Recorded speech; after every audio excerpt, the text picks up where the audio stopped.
Hi guys, and welcome to my review of the ORIVETI OD100. This is the latest from ORIVETI. It's a single dynamic 9.2mm DLC driver in a bullet styled case, as you can see there.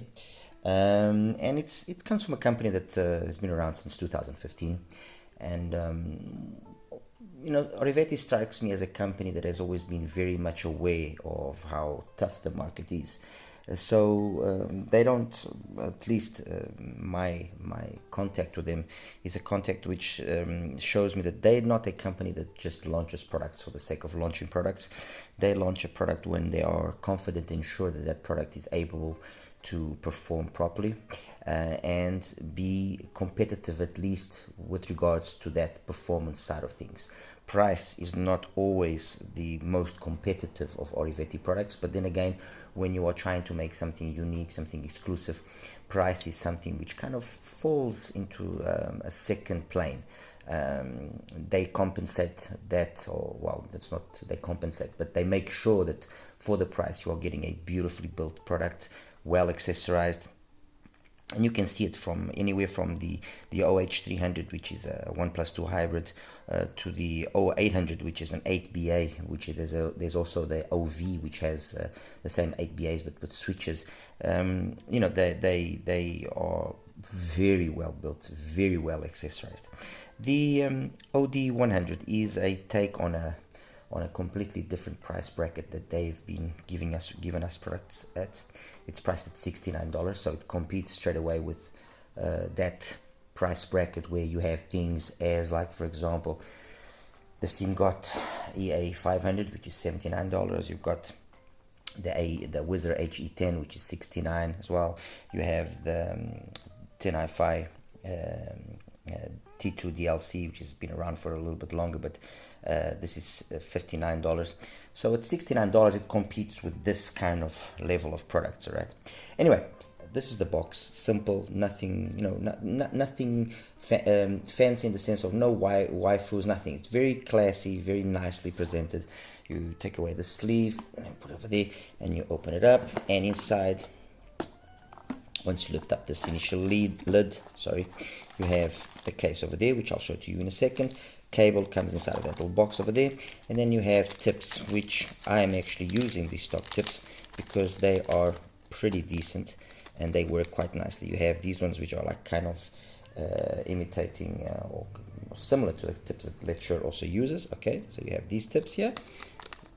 All right, and then these are white bores and then just normal bore, and then you also have these which are the foams, which look like complies.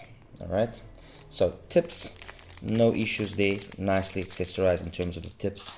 It brings, as I said, a nice carrying case, more than ample place to store the IM itself, and then the cable itself, again, a nice cable for a $69 priced IM. It's a nice cable, it's decent. I've measured it, it measures well, and when I mean measured, I've measured to see what its DCR, its impedance, and its capacitance and its inductance are, and it measures within what I at least perceive as decent levels. There's not excessive capacitance, there isn't excessive inductance, either of which will affect the high frequency and the low frequency output of the IM that's then connected to the cable if they are of high value, and as well their DCR resistance is kept as low as possible to then also not influence what the overall impedance of the cable and IM will be. So in terms of the cable, its performance, it's fine. It looks the part, it's a nice 4-core IM item. That's at 3.5mm, and then the IMs themselves, bullet style, as you can see. Very they kind of remind us of the T2 DLCs. Let me grab here the T2 DLC. They kind of have a reminiscence of the 10 HiFi stuff, a little bit shorter, but very kind of the same overall vibe, let's put it that way. Okay, well, bullets are going to be always the same overall vibe. There's not going to be much difference, that's the reality. Of course, by being bullet style, it means that fit can be an issue for some. So tips, finding the right tip will be will be a necessity. Although I get this tip to work the nicest with regards to sound for me personally, it has a tendency of coming loose quite often, so it's kind of something which I've always have to be correcting every few minutes. Okay, while with a smaller tip, I'm able to seat it deeper and not have to worry so much about adjusting it all the time, but the seal isn't as good, and so I lose a little bit of bass energy. All right, anyway, what is then well, let me just quickly just tell you what I've got here, and then we'll talk about the sound and so on. I've got here the SIM-GOT, the EA500. I think most will already know what the EA500 is. It's definitely the IM that has put SIM-GOT in the market.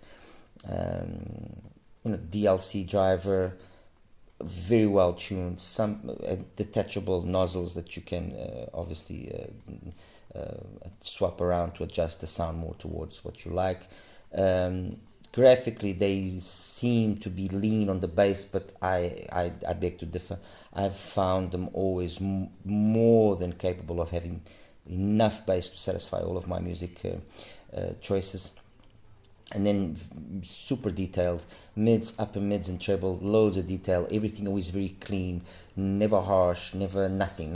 Some people complained about it being too much and so on, and I can respect that, I can accept that, and some mods were put out there, and I myself also spoke about some mods. A small little mod on the vent in the front nozzle will improve the bass output slightly, and then changing the nozzle, changing the filter on the actual nozzle will also changes slightly the profile of the mids, upper mids and treble, and make it a little bit smoother. Overall, it's one of the IEMs that I consider comes closest to offering a tanstream oxygen performance at a significantly lower price. So we got that. We got the Wizard HE100. HE10, which uses a CNT driver.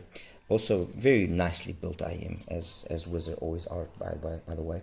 The sound is very, very similar to the sound of the EA500, although because it has significantly more bass quantity, not quality, it doesn't sound as overall as detailed as the EA500, but very comparable, honestly, very, very comparable. And then finally, the oldie here is the T2 DLC, also a bullet style, also having that issue with the fit. But again, an IM which I know went very much under the radar because first of all of Tin HiFi launching a lot of IMs and launching a lot of IMs at the same time, and people just kind of get overwhelmed and then don't know what to choose.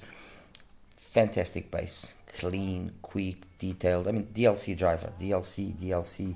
These DLC drivers have got a magic to them. Definitely, there plenty of extension up top. In terms of its detail retrieval and its sound stage, its imaging, fantastic. As is the EA500, as is the HE10 as well. So where does the ORIVETI stand in the middle of such prominent and such illustrious competition? Well, it's got a signature that when you look at it, you think, well, okay, this is going to be fine. It's not going to be anything special. But then when you do listen to it, and the more you listen to it, you start appreciating that actually what you're hearing is not exactly what the graph is showing. And what do I mean by that? First of all, it shows to be very much mid-bass dominant, when in reality, although yes, the mid-bass is the one that comes out on top, there is enough rumble. It doesn't have the same rumble as, for example, the HE10. No, it doesn't. But it does have enough rumble to keep up with the EA500 and the T2. In terms of mid bass, it's clean, it's detailed. The quality of the driver here is it's also a DLC driver, so it's evident. But it doesn't have the same slam as, for example, the A500. The A500 has just a ridiculous slam. maybe like I said, maybe it's just my ears, maybe it's because of the music that I hear, but I've never ever thought that the EA500 was in any way lacking in that department. So I was actually quite surprised when certain people did say that. Then again, my hearing ability, especially in the upper frequencies, is not what it used to be. So I guess it's that balance that has been struck there that makes me hear it in that manner. And some other people that still do have a better perception in the higher frequencies don't get that kind of same vibe in terms of the bass energy there. But anyway, the bass on the OD is it's good. It's a good quality bass. It's clean. It's detailed. It's fast. Just doesn't have the overall slam as the EA500. About the same as on the HE, but in contrast, the HE has got more sub bass, which the OD doesn't have. Compared to the bass of the T2 DLC, it's basically the same kind of situation as we get in the EA500. This has got more slam, more depth as well. But it's not huge day and night differences here. Mids, that's where you start seeing some differences. The mids here, the mids, upper mids and treble, are a little bit more the peaky side, when you look at it in graph.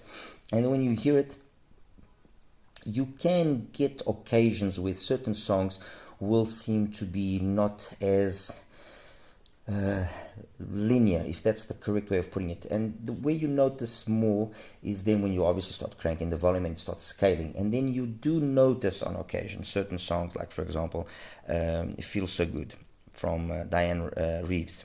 It's a song that at particular parts of the song you can feel that in the EA500 with all the energy that it supposedly has, but it comes across always very equal, be it low volume or at high volumes, always comes across very balanced, very equal, scales very nicely. Over here the same thing, but slightly darker because of that extra bass energy that you have. Over there, fantastic, loads of detail, energetic, fantastic. Her voice comes across amazing. Here, her voice, especially when she does the peaks of certain parts of certain passages, it gets a little bit out of balance with regards to the rest. But this is just me nitpicking. This is me just kind of, oh no, I've got to pick something that I don't like. By contrast, Sunrise, the live version from Larry Carlton, fantastic. It's got the guitar comes across beautifully. The accompanying drum that afterwards comes in, fantastic. Nothing to be said there. In a Sentimental Mood from Cecile Norby, fantastic as well. Very nicely done. Again, I cannot fault it. I cannot say, oh no, I didn't like the way it played it. No, it plays it well. Let me see, Swept Away by Carol Duboc. It's one of those songs where, again, we have a little bit what we talked about earlier, as in Feel So Good, which is certain parts of the song can be scaling in an awkward manner, okay? But overall, this is honestly just me trying to be, not nasty, but nitpick here, so that you guys can get a better perception. Fade to Blue, for example, from Ben Bomer, it's a completely different music genre. It's EDM, fantastic. It's actually quite engaging, the way that it's able to give that beat the necessary energy that it needs. Being again a 9.2mm driver, it's quite commendable. Let me see here, La Belle Dame Sans Remorse from Chris Botti. Only in that part there of 1 minute 20 to 1 minute 40 can it slightly reach the limit of, for me at least, of okay, now it's aggressive. It slightly reaches that, but it's just a question of me just turning down the volume a little bit, and that's it, and it's fine. And again, once more, let me just repeat, that's me trying to falter it, or trying to really see areas where you guys can then better understand how it sits next to the others. Treble, it's clean, it's detailed. However, I find that it just lacks the overall cleanliness of the EA500 and of the T2 DLC. Somehow these two just come across just that extra little bit cleaner, all right? In terms of its technicalities, timbre and tonality it's fine, nothing to be said there. Detailed retrieval, it's okay. I honestly, and I just cannot understand why this is so, but I was expecting just a little bit more, but again, nothing that is a deal breaker or anything. Perhaps it's just me, or, soundstage, it's decently wide, not the tallest and not the deepest, but decently wide. Imaging again, pretty good. You can position things out quite nicely. It's got good resolution. So overall, it's got a positive technicalities for the IM that it is and for the price that it is. That's it basically. Okay. Compare then to these. It's like I was saying, EA500. It's probably the reference, or one of the references at under $100. It's capable of trading blows with $200 IEMs, even more expensive IEMs in my opinion. It's tough one. It's a tough one. It's a better IEM overall than the ORIVETI. It is. And considering it's only $10 more expensive, it's a tough one. Really, it's a tough one. It's got the advantage as well of having a more traditional fit, which won't be an issue. It's exquisitely built. I mean, the build of this thing is just flawless. It's got a nice weight to it. The whole thing just screams premium. The EA500 screams premium all over. So it's a difficult one. This is a tough one for the ORIVETI to kind of beat.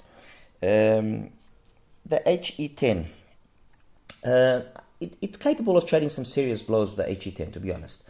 Overall, I would kind of say the HE10 just edges it out slightly, because mainly of the bass and of the timbre and the tonality, which are a little bit more correct.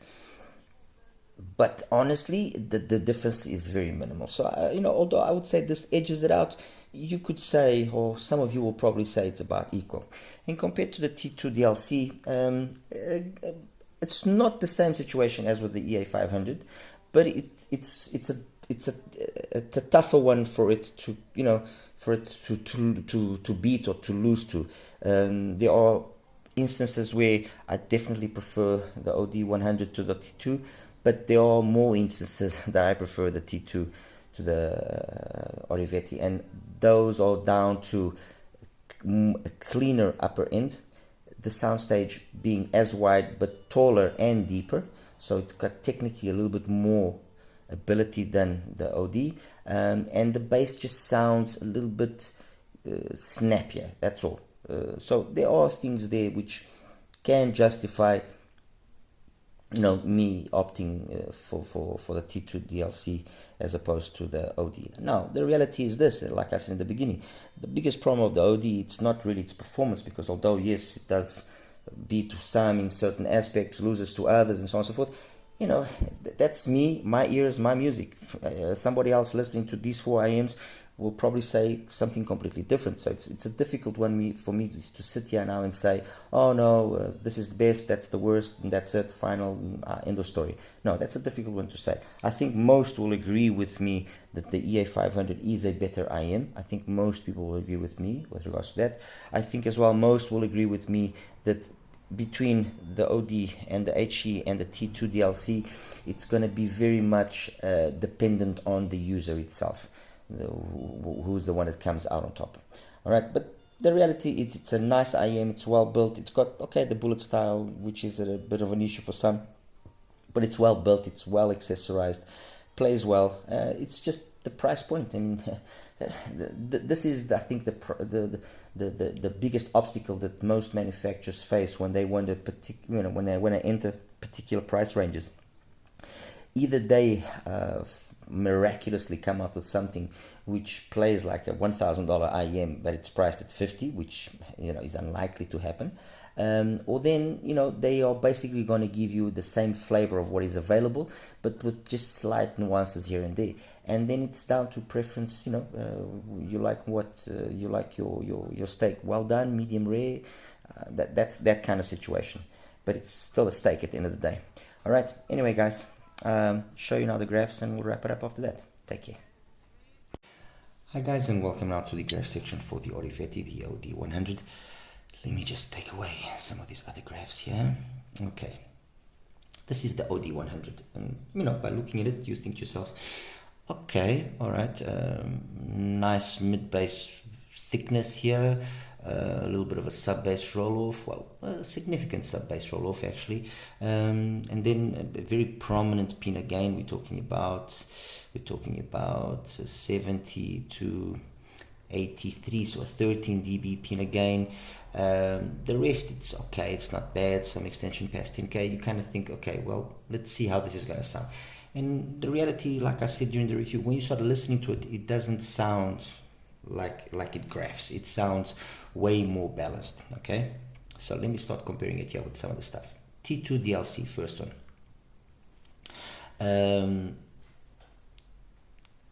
How can I say this? Although graphically it seems like the OD is it's gonna be a bloodbath in terms of the bass and the mids, upper mids, and treble. No, that's not what happens. The mids, upper mids, and treble of the T2 DLC are very well done, very, very well done, and the matching that they've done between the extremes of the frequencies has been perhaps slightly better achieved. While if you look at it, everything stays within a 70 to 77, 78 dB, so 8 dB barrier. So the fact that it's so tight, the fact that the bass is on the level of the mids, which is contrary to what happens here, it just makes the sound of the T2 DLC just sound more polished. It just sounds overall more polished, and I stand by what I said, that I think the T2 DLC is a better IEM overall in terms of its overall sound than the OD. Okay, preferences, obviously, ear canal anatomy, choices of music that you like listening to, all of those will play and a role in perhaps changing that, but that's how it is perceived by me and for me. Compared to the Wizard HE10, kind of the same situation as before. The Wizard just definitely has more sub-bass focus, maybe not the same slam as the OD, fine. And then overall, this balance, this doesn't sound, it's got plenty brightness, plenty detail, loads of extension past 10k, but this sounds just a little bit darker overall. It doesn't sound as open, as bright, but the differences are minimal. Overall, it's not day and night differences, and that's why I said the HE. I think the HE is very comparable actually overall to the way the OD sounds. Very, very comparable. And then finally, the EA500, which, when you look at the graph, again, you think, okay, it's very much the same philosophy, mids, upper mids and treble over the bass, so it's got to be more focused over there. Okay, you can kind of think of the OD as an energized EA500, and it's not bad to say that, but the reality is when you actually listen to it, you do notice that no, the mids, the upper mids and the treble of the EA500 are faultless. It's not really there where you see the dramatic difference. You do notice that it's more detailed, clean, it's more polished, it's more high end, let's put it that way. But it's in the bass where you actually are quite surprised, at least I am. It's the quality of the bass of the EA500, the cleanliness, the impact, the resolution that it has, which is absolutely, it's very, very good. Again, it could just be my ears, it could be my perception, and some others might not perceive it that way, but I honestly think that the bass of the EA500 is fantastic. Really, really good. Again, it's also a DLC driver, and the quality of that driver comes across very nicely. Overall, the reality is this. The ORIVETI is it's a competent enough IEM. It's pretty well tuned. I can't really complain about the tuning. I can't complain about its performance. It's nice. It's pleasant. It's got just two issues really. It's cylindrical, so it's got that bullet shape, which could be an issue, which it is for me because I have to constantly be adjusting it. Okay, and the other issue is the fact that it's again competing in a very tough segment. With the likes of the EA500, it doesn't even make sense for me to say that no, the ORIVETI has a chance with the EA500. No, it doesn't. That's the truth. It doesn't. The EA500 is a better IEM. The T2 DLC is slightly better. The Wizard evenly matched. It's a tough market. That's the reality. It's a tough market, and therefore that's why I say, if you have the chance, listen to it. Listen to it, see if you like it, and then decide. Because I mean, as has happened many times before, just because I like the IM doesn't mean everybody else is going to have to like it. Although, as I mentioned earlier, I mean, it's quite unanimous that certain IMs are class leading and are really the leaders, let's put it that way. All right, as always, like and subscribe. Any questions you must have, please feel free to ask. And I'll see you in the next one. You take care now. Bye-bye.